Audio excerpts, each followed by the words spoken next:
জেনারেশনের মধ্যে পপুলার একজন পলিটিক্যাল লিডার আইএসএফের এমএলএ নওশাদ সিদ্দিকীকে দেখে এলাম। উনি তো মানে বসে আছেন, সবার সাথে হ্যান্ডশেক করছেন। বড়ই ভালো মানুষ। মানে এমনিতে ওনার পার্সোনালিটিটা খুবই ট্রান্সপারেন্ট। তো উনি আছেন।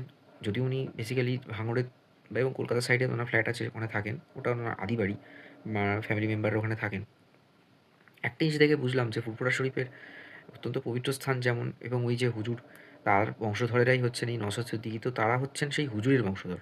অর্থাৎ তাকে ওখানকার মানুষজন তাকে মানে হেড মনে করে। মানে ওনার সংস্পর্শে থাকলে পূর্ণ পূর্ণতা পাওয়া যায়। এটা হচ্ছে ওদের বক্তব্য, যেটা বুঝলাম ওদের সাথে কথা বলে।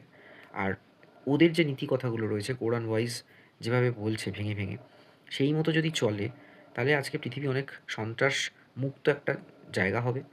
আর ধর্মকে কেন্দ্র করে বা ভুল পথে চালিত করে যেভাবে এরা সন্ত্রাস ছড়াচ্ছে, সেই রাস্তাটা বন্ধ করতে হবে। মানে পৃথিবীতে দুরকম মানুষ থাকে। আমি এটাই মনে করব যে হয় ভালো নয় খারাপ। তাহলে অ্যাকচুয়ালি ইসলামে যা বলে গেছে, সেইভাবে যদি চলা যায় তাহলে কোনো মুসলিম কখনোদিন খারাপ হতেই পারে না। কিন্তু তাদেরকে বিপথে চালিত করা হচ্ছে। সেটাও ইউজ করা হচ্ছে ধর্মের নামে। কিছু হলেই বলা হয় ধর্ম এটা বলছে। কিন্তু অ্যাকচুয়ালি কোরআনে এসব কিছু বলা নেই। এটা আমি বিশ্ব ইস্তেমাতে গিয়েও শুনেছিলাম, অনেকেই বলছিলেন যে অ্যাকচুয়ালি কোনটা উচিত, কোনটা অনুচিত। ঠিক সেরকমভাবেই এখানেও দেখেছি যে কোনটা উচিত, কোন অনুচিত সেইগুলো নিয়ে তারা বক্তব্য রাখছে। বহু মানুষজন শুনছে। সেই সঠিক পথে যদি চলা যায়, মানে অ্যাকচুয়ালি এগুলো মাদ্রাসাতে নাকি বলে এগুলো পড়ানো হয়। কিন্তু মাদ্রাসাতে অনেক ভুলভাল জিনিসও পড়ানো হচ্ছে, যার জন্যই আজকে পৃথিবী একটা সন্ত্রাস জায়গা তৈরি করে ফেলেছে এবং সবসময় মনে করা হচ্ছে যে ইসলামিক মানুষজনেরাই সন্ত্রাস ছড়াচ্ছে। কিন্তু তা নয়। কিন্তু ঘটছে, ঘটনা তো এটা ফ্যাক্ট। এবং তাদেরকে ব্রেন ওয়াশ করা হচ্ছে, যার জন্যই আজকে এইরকমভাবে চারদিকটা লণ্ডভণ্ড হচ্ছে।